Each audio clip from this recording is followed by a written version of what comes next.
RCF.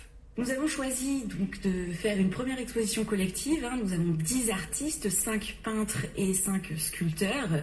Et notre objectif était vraiment de compléter, d'être complet sur les supports que nous présentions et que nous vendions.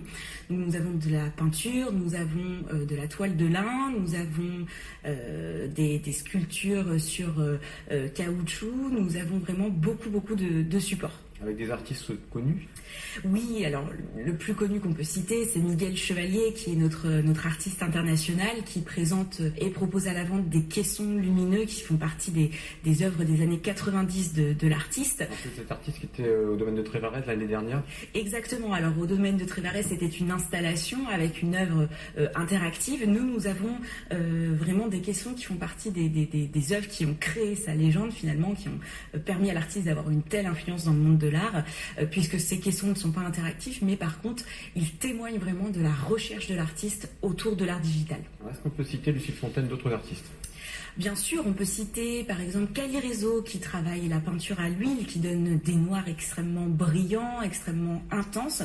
On peut citer également Jacques Blancpain qui travaille l'encre et la peinture, la tempéra sur drap de lin, où là on a des nuances plus mates. Et puis on peut citer également Catherine Herzvatier qui travaille l'encre de Chine exclusivement sur panneaux de bois, ce qui donne un rendu vraiment extrêmement fumé, un petit peu brumeux. Il y a des sculpteurs également. Bien sûr, parmi nos sculpteurs, nous avons Frédéric Périmont, artiste très important, qui présente un certain nombre de ses bottines, qui sont un sujet fondamental dans son travail. Des bottines en quelle matière ?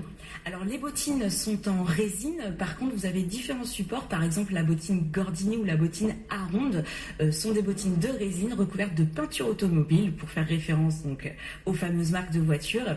Et parfois, comme dans Aronde, il propose le sigle de l'automobile dans la sculpture. Comment est-ce que vous faites le choix des différents artistes ? Alors, les différents artistes sont appréhendés selon notre comité de sélection et notre responsable de la programmation.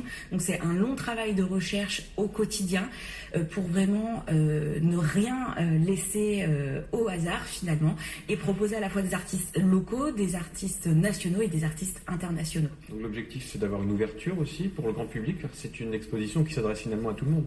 Bien sûr, l'objectif, c'est une ouverture, c'est de proposer quelque chose de nouveau à nos visiteurs et à nos amateurs.